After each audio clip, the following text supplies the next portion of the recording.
Okay, we are recording and we are streaming live to the Las Vegas Triathlon Club Facebook page. I'm John Mercer, and tonight we are going to be talking with a Las Vegas Tri Club member spotlight, Colleen Takahashi. And this is great to be able to visit with her and have a nice conversation with her. And I am co-hosting this with Bob Gamble, who is here to introduce Colleen, and we're here to talk a little bit more and learn a little bit more about Colleen. Okay, Bob. As what John said was we're here with Colleen Takahashi, and one of the reasons we're here with her is because she was our 2019 series point champion. And one of the things that makes her so fast is what we want to talk about, and what we want to talk about, her training and her previous season. If anybody has any questions for Colleen after we're done with our conversation, go ahead and post them. John will be reading them, and then we'll see if Colleen can answer these when we're done. So anyway, Colleen, how you doing tonight? I'm good. How about you? I'm good. We're just going to jump right in and say, I want to hear about your 2019 series. What was that like? I mean, how did you enjoy it? And there was some really fast women out there, and and you came out on top. So tell us about it. Well, I mean, if you look at like the series, it's kind of more of the, as Desi Linden. I don't know if you know Desi Linden. She's a pro marathoner. She says you got to keep showing up. So that's probably how I kind of won the series this year. But yeah, I had a lot of fun. It was really fast. Yeah, all these really fast women pushed me really hard. And I want to be just as fast as, fastest cyclist as Terry and all that stuff. Yeah, and the current situation, that makes it hard to train. How are you keeping your edge going, with what we have going on right now? How's that affecting your training? So for me, I know a lot of people have kind of been having trouble like being motivated to train right. Without a race. But so for me, my A race this year was IMAZ, which I'm hoping is still going to happen. So Ironman Arizona full. It was supposed to be my first full. We'll see if it happens. So I got TriDot. I don't know if you guys have heard of it, but I really like it. It's really motivating to me because it's really numbers based, and I'm super numbers based, and it gives you a score for every workout. It tells you like what you could perform, like IMAZ for me, like what you can perform your A race at, and then when you keep getting faster, it keeps dropping your time, and it's really like motivating to me. And then Zwift too, and Zwift's very motivating to me for pretty much the same reasons, is because you can win all these achievement badges, you can get the coolest like light wheels, you can climb Mount Everest and get a Tron bike, and so, yeah, that's how I'm staying motivated. Yeah, now what you just said about having TriDot, staying motivated and doing a lot of races, I'm really curious about this, because whenever I get ready for a race, when I have a race that I'm intentionally getting ready for, that's when I get hurt. That's when I get injured, because I push myself too hard. But it sounds like when you race and you get faster as you race, and that makes you faster. With me, how do you balance that? How do you balance using the motivation to make you faster? How do you balance that with making sure you don't get hurt? I get injured. Yeah. For me, getting up to about half iron distance, I usually start getting injured. Olympic, I can go as hard as I want up until Olympic, and then once I start going to half, I start getting injured. But I've been working with people who know much more than I do within the Tri Club, and they've been helping me with all my injuries. And it's kind of crazy, like for me, whenever I get injured, I kind of just deal with it for months. But if you like talk to one of these people, they can tell you how to fix your problem in like a week. And does that fix sometimes always cause like possibly another situation you have to deal with? Yes, but at some point you're going to get to the end, and that's what I've learned, like to be a lot more like self-sufficient and not have to feel like I need to go to the doctor every time, and just like talk to people who also have been through like the same like injuries you've been through. Well, that's something that I want to talk to you about, as far as those names and how you do that, because it's something I'm interested in as well. John, you were asking her about the app links. Yeah, well, and I actually wanted to go. I want to go back to the point series a little bit. I don't know if Okay. everyone knows the point series, but it's a tri club series of races. We got 4 of them, and we accumulate points for each race. And the winner of the year is the one who's accumulated the most points over the year. And it was so neat to see Colleen win it this year. And I have to say, we were coming into the 4th race, and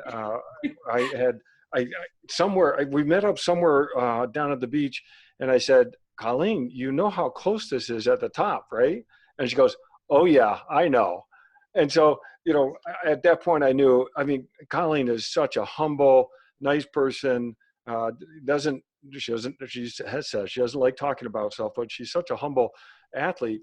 But at that point I knew she's a fierce competitor. And that was really cool that one, you knew the points where you were, and then you knew what you had to do at the last race to actually win it. So what were you thinking on the start line before that last race? Oh man, you should talk to my best friend Chelsea and Matt. Oh, they know how crazy I get before a race, especially that it was so high pressure. But I got lucky. Okay, so I'm hoping that this next season I can just enjoy the Tri Club points, because I'm like, okay, I already got it. It's fine. I hope someone else does well and gets it. I'm done. It's fine. Yeah, I was super like, this is it. Everyone is like chasing you. You have to like cross the finish line. But I was kind of lucky. Terry and Vanessa were the second and third, and they didn't show up for the last race. So I got all like ready to rumble, and they didn't show, which, like I said, it made the last race a little bit more enjoyable, but yeah. Well, it's not luck. I mean, it is, and there's always these points areas that, you have to accumulate points over the season. And that's really super respectful. Even, what is it, WTS, they do it that way. And so it's really neat, but it was neat. So you were scoping out who was coming and who wasn't, and figuring out what spot you needed to get in to win that. Yeah. That's awesome. Yeah. I have my own like spreadsheet. I don't know. I'm very competitive, but yeah, That is great. Most people don't know it. Yeah. So when you do a race, I mean, you get out of the swim, and what are you thinking at that point? It's so weird because I mainly raced in California, right? Mostly raced in California, and it's a totally different, like, everyone's better at different things. So I had a totally different race strategy there. But here, I used to be I used to be a very good cyclist there. That's usually where I would get people. And then the run, I would just try and hold them off. Here, I come out of the swim really quick, but in California, I was kind of more of a mid-pack swimmer. But here, I come out pretty good on the swim, and then I hope they don't catch up too much on the bike or get me on the bike. And then if they get me on the bike, then I got to try and get them back on the run or try and hold them off. I'm much more motivated by the people behind me than the people in front of me. The people behind me, I'm like, they're trying to catch me, but the people in front of me, I don't like try to get for some reason. But the people behind me are very motivating to me. Oh, that's great. Well, I love seeing you out on the course because you always got a smile at you, but I know that you're just running hard, and the intensity is really high. So that's neat. So Bob was mentioning Athlinks, and you mentioned California. You've been racing for a while. Yeah. Where did you get started in this? Where'd it come from? So my aunt's a triathlete, and I've pretty much done every sport my aunt has done. Like, she was a volleyball player, she was a basketball player, I was a volleyball player, I was a basketball player. And then I realized I was short, so I stopped those. And I was a swimmer. That's kind of one of the main reasons I went into triathlon. So she was a triathlete. My first few races, she's like 5'10". My first few races were on her bike in her clip-in shoes. I didn't fall. I did well, so that's probably the reason why I stayed in it. So I did those when I was in high school, and then in college I was mainly focused on school because I went to UCSD. It was really tough. I had to study all the time. And then once I graduated college, I took it really. I started training consistently trying to race once a month. I like to race once a month. Yeah, so, and then I've been racing consistently for like this will be my 6th season. Wow. Yeah. Wait a second. When was your first race? I'm looking at Athlinks. I think it was like 2009 was my first Okay. individual race. Okay. Yeah. You said whenever you're out on the course, it sounds like you're going, with the pedal to the metal the entire time. How do you pace yourself? How do you know how not to blow up? Well, I mean, you could probably ask John too. I feel like for a sprint, like I used to think that. I used to think, oh, I need to pace myself for a sprint. But I think at some point you don't have to. You can just go 130%, like 130% of the time. Like if you're not like losing a lung, you're not going hard enough. So I feel like, I mean, I do not sound good when you run past me. I sound like I'm losing a lung, but you can do it for a sprint. You probably shouldn't do it for a full iron. But I'm sure like Sebastian Kienle or Jan, I'm sure they're going hard 100% of the time. So That's I'll great. have to try that. You mentioned Sebastian Kienle. Which pros do you like to follow? Daniela Reef's like my favorite. She's awesome. She's the best. Who else? I don't know. Well, I really like Sid. She was great when we met her at the social. Holly Benner, I really liked her. I'm trying to think who else. There's this steeplechaser I like. Her name's Colleen Quigley, so I follow her. I follow a lot of Jordan Hesse. She's like a marathoner, and she's always like super positive, and I really like her. And then for men, of course, I like Jan, Ben Canute. Lionel Sanders, right? Because he likes to golf too, and he has like, a triathlete problem and like a golfing problem. So we have a golfing problem as well. That's great. All right. So I was looking at your Athlinks as well, and I noticed that you had done some women-only tries, which is that's neat because I know my wife got into triathlons with doing those as well. Can you compare and contrast doing a women's only try versus an open gender try? Yeah, I mean, I don't want to like, at the risk of sounding kind of stereotypical, but I do think women's only races are kind of more pleasant. I mean, not to be like rude, but like, I do think there's a lot like less fighting, right? In the swim, like our club races, there's not much fighting in the swim. But I'm really used to a lot of fighting, and in women's races, there's not very much. Mm-hmm. I don't know. I feel like people are like more positive. I don't know. There's just like less like competition. So I think it's good as a beginner. And yeah, that's when I was doing those races. Those were one of the first races I did. Yeah, and they're really fun. I do think at some point it's good to get pushed by the men. But yeah, I really like the women's only races, and I really like helping other women, especially younger women getting in. I mean, older women as well, but I feel like younger women is kind of tough to be able to afford all the gear and think that you have to afford all the gear, but you don't. So yeah, I mean, when I started racing, I didn't have a kit.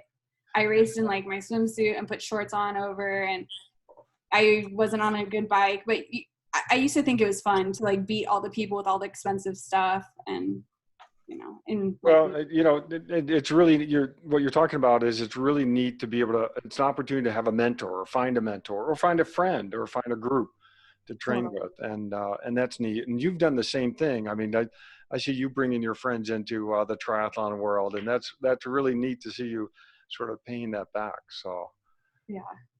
Well, let me turn on the light really quick. Okay.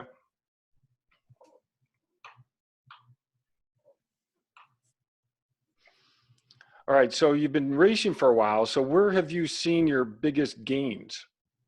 Swim, bike? Good question. I think overall probably the run. But since moving to Vegas, definitely the bike. Yeah, man, the bike, the first year. So this will have been my 3rd season in Vegas. Last season was my 2nd season. First season, it was tough. Those hills, like I did not know hills. I did not understand high cadence cycling. I remember Aaron Ray was racing a bunch my first season, And I asked her, I was like, do you switch into like the low gear, like the low chain ring? Because I thought like, oh, I'm like, the fast people don't do that. The fast people carry the high. But she's like, no, like, of course I switch into the low chain ring. I was like, oh, okay, so fast people can do that. I'll start going in the low chain ring. So. Oh. Yeah, it's a little hillier out here than a lot of people think. And having that technical aspect of being able to switch gears and use the gears is important. So, and you've spent a lot of time down there since moving here, training down on those roads. Yeah, definitely. You definitely have to just do it over and over and over again to get better at it.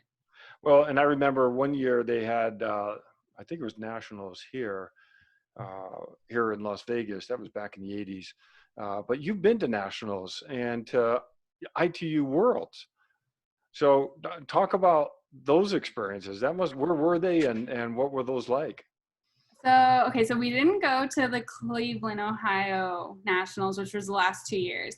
Okay. But I went 1 year to Omaha, which was the set before that. And then I went 1 year to Milwaukee. And this year is supposed to be Milwaukee, and Matt's from Wisconsin. So we were going to go again, but we'll see if that happens. But those were really fun. I watched your course recon, with your and Ted's course recon webinar. And I was like, oh, I need to do this. But I always like act like a tourist, even before ITU Worlds. I always act like a tourist, and then I race, and then I don't put up a good race. So next time, the future, like I'm gonna fly in maybe like a couple days before, acclimate, and then act like a tourist afterwards.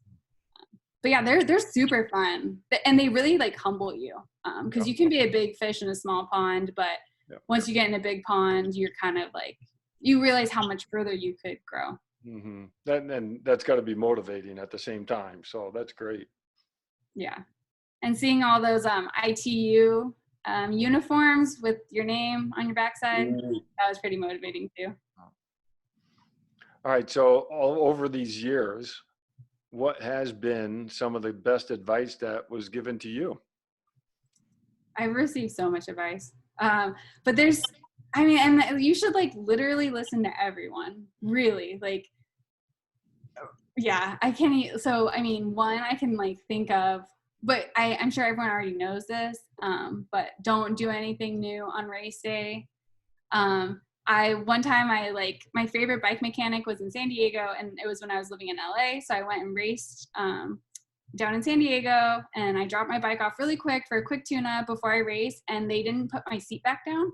Oh no. So my seat was too high. And I asked Matt right before, I was like, why is this tape on my like stem? And he was like, oh, I don't know. And so I took it off, and then I tried to get on my bike, and my seat was too high. So I think I like rode like standing the whole time. So of course I didn't do very well, but, and like, I know what it was. And then like, I think maybe like a quarter of the way in, I found a mechanic who was able to put my, my seat back down. But okay, yeah, so that's one thing. Don't do anything new on race day ever. Even if you think it's fine, don't do it. Always like here, I've definitely learned, always like train with people better than you, faster than you. Just hang out with them. Like even if you feel bad, like, oh, I'm so slow, I'm going to slow them down so much. One, don't think that, but two, even if you are just too ashamed of it, then just at least talk to them. Because like I said, like that course recon webinar, I didn't know people did that much stuff. Like Matt and I are usually pretty surprised by the course. Like Matt kind of knows what's going on because he looked at the map enough, but me, it's like a new adventure every time. So well, I'm a lot like you. Yeah, I do my course recon, but I'm also guilty of just relying on my wife to do all the details. And when she's not racing, that's where I've had my biggest mistakes. I put my shoes in the wrong bag. I do all sorts of things. So I sort of approach it like you at the same time, where it's sort of a new adventure, and that can be fun too. So hey, Colleen, it's fun. Colleen, going back to what you said about riding with other people and training with other people who are better than you, how do you reconcile that with you don't want to go too hard all the time? You want to do some zone 2 easy stuff. And when do you do that, and how do you not train too hard if you're riding with people who are faster and stronger? Well, so I mean, I don't train with people faster than me all the time. I would definitely feel guilty with that if I was like, you have to run with me every day. So I pretty much only train with people fast. Okay, so I mean, one thing that helps, right, is my boyfriend is faster than me in everything except swimming. So, sometimes I could run with him if I wanted, or cycle with him, or make him cycle with me. So that's easy. But two, we also train with faster people in the club, like faster than him. But we only do that maybe like once every other week. I mean, right now, not very often, but before it was kind of like, I don't know, twice a month. Okay. And And where I was coming from on that is I kind of paranoid about, going too hard or too easy, and where's the right balance there. So I guess that is good, riding or swimming or running with people who are going to push you, but just don't do that all the time. yeah, yeah. And in your journey, what have you learned about nutrition? That was one thing we haven't talked about. Have you had any ahas and any discoveries about, whether, you know, ex, the high carb or high fat or anything? Have you experimented with any different modes of fueling for a race or for training? Yeah, so I mean, because I started when I was really young, I could get away with not eating or drinking anything, which is not what you should do. But when I got older, I started getting sick, so then I had to start figuring out my nutrition. Right now, we're still like dialing it in. I think a lot of it's like personal preference. So like, I really like the goos. Not necessarily I'm saying like the nutrition of them, but I like that form of them. Whereas my boyfriend, he likes more of the chews. But for me, I feel like I can't breathe and eat at the same time. Mm-hmm. So I also really like fasted training. But so I just know that you have to like train with, I definitely realize the importance of training with what you're going to race with. And then two, I've definitely learned when you're feeling like garbage and you don't want to ingest anything, that's when you need to ingest stuff. So yeah. Oh, that's interesting. I hadn't heard that before. Yeah. And And a half iron. yeah. When you try to go to a higher distance, what is it that bothers you about it? Is it the extra volume, or is it trying to go fast at that extra volume? I think it's extra volume. Yeah. Even if you're slowing down? Honestly, I think it's the slowing down. I hurt myself more because there's more like foot contact. So I pretty much only hurt myself. I don't think I've ever hurt, I mean, knock on wood, I don't think I've ever hurt myself on the swim or the bike. It's always the run. Right. So for me, I think honestly, it's slowing down. My form breaks down, and I think that's the problem. I think if I kind of kept up my speed for the longer distance, I probably wouldn't get injured as much. Wow, that's pretty profound if you think about it. Is focusing, you're smooth when you hit a sweet spot and you're in your stride. That makes so much sense. Yeah. Otherwise, like hip drop, right? I mean, I know like my body, I think just like kind of goofs around the more it's like on the ground, the more it's like in the air, like it kind of does what it needs to do. Right. So speaking of increasing volume, you mentioned Ironman Arizona. That's hopefully going to happen this year. I mean, it's in November. And so that's your big goal this year. Is that right? Yeah. Yeah. What's 2021 going to hold?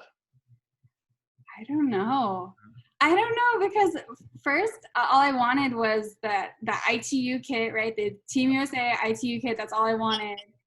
And after I got that, I didn't really race nationals again. Not that I didn't want to, but I got it. So I was like, okay. And then now I want to be, I want Mike Riley to be like Colleen Takahashi. You are an Ironman. Mm-hmm. Yeah. So I don't know what'll happen after that. We'll see. I don't know if I like it. Maybe I'll stay in. I don't think I'm gonna stay in Ironman. You've done 70.3s at this point. Yeah. Yeah. So this is neat, a neat jump up. And so where do you find yourself mostly focusing your training, or maybe you're not quite 100% into it right now, but where do you see yourself needing to spend some time on? Definitely nutrition. Yeah. Because I'm kind of getting spoiled right now because we're Zwifting. So I can just eat whatever I want and like store it wherever and, go to the kitchen and get food, come back on the trainer. I definitely need to figure out nutrition. I'm really happy. Like I said, I've been kind of picking the brains of people who know what they're doing in our club. And I've fixed hopefully knock on wood, have kind of fixed a lot of my run problems. I've like increased my cadence, which less ground contact time. I've kind of fixed my form, but it takes like a lot of mental energy. So I got to make sure to like keep my form good. And then just, I think seat time, that's the next thing. Just being able to have my sit in the saddle for 6 hours. I think that's probably the next thing I got to accomplish. Now, will you go down and do course recon at Arizona and ride the course a little bit? I should, yes. Yeah. I should like do your webinar one more time, like take notes and then like do it. But I've watched IMAs a few times and that's why I want to do it. And that's the race, that's the Iron my aunt did. So that's the Iron I want to do. So yeah. Hey, Colleen, tell me more about your fixing your form, your running form. That's interesting. What are you doing and what are you using for a reference? Well, like I said, I was picking brains, so I had to watch my run form and tell me what was wrong. For me, I'm an overpronator and I have really flat feet. I'm just really not meant to, and I'm really flexible, which is why I'm a good swimmer, because my joints can just flop all over everywhere. But runner, you need to stay like, straight and, no lateral movement, right? Lateral movement's, not good. So I'm increasing my cadence a lot. What cadence are you running? I used to run like 174. Now I'm over like 180, but I've heard I should be 190 one day. I'm not like pushing super hard to get to 190, but I would be like happy if at some point I got that high. And two, I'm kind of learning how to run slow, but at a high cadence. So I can run fast at a high cadence, but running slow at a high cadence is weird. But I'm like learning how to do that. And then for me, I used to kind of like cross my knees a bit. I'm just not made to run. Okay. I used to cross my knees a bit. And so now I'm like running straighter. So you sound like you're doing some of the things that what's his name? Danny Dreyer, Chi running. Okay. I've read those books. Have you heard of him? I've heard of Chi running, but I've never like looked into it. Okay. Well, that's interesting. He's high cadence, form, hips right, alignment of all the joints, straightforward. It's very interesting, but it sounds some of what you're talking about. So that's interesting. Right. Running form's a tough thing to get, but once you get it right, then it stays with you. So that's admirable that you're even working to change your cadence, because that is not easy to do. You got to really, really focus on that. John, I see a new seminar or a workshop for us. Yeah, we probably should do something on running and running gait and analysis and all that. So yeah, we've done a little bit of that work in our lab, but yeah, no, that's neat. So Colleen, is there anything else that you think we should have asked you, or things that you would like to share with the club? I can share one thing, since I'm like, I mean, this is kind of random, but since I'm the gear ambassador, these actually just came in. These are the new bibs. Oh, there you go. Cool. Yeah. Oh, those are awesome. So yeah, they're our new colors, and yeah, they're ready for when we're ready to race. That is great. And I was going to just brag on you because I know we wanted to keep you about half an hour, and this is awesome. It's really great that you've taken time to talk with us, but you have been such a great addition to the Tri Club in terms of being an ambassador. You and really stepped up and really have helped with the gear and sort of taken that over and brought some neat energy into the board. So it's really been fantastic to get that way, but then also to get to know you through this conversation. Thanks. Yeah. Hopefully I said something helpful. But yeah. You did. It's been really fun being on the board. I really like giving back, because I felt like I was racing. I was coming all to all the summer swims. I was coming everything I needed to like get back. So I'm glad you guys are appreciating it.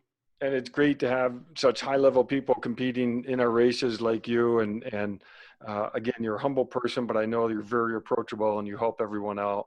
And that's so neat to do that. So thank you for being our first female Las Vegas Tri Club Spotlight. This is awesome. Yeah, thanks for having me. One more thing is that your enthusiasm and your energy actually came over. So it's like, I think you've done a tremendous help to everybody who's talked with us tonight. So. Oh, good. Listen, so it's been awesome. Thank you. Yeah, thank you. Okay, I'm going to stop the live stream. So thanks everybody who was watching out there. Okay, and now I'm going to stop the recording.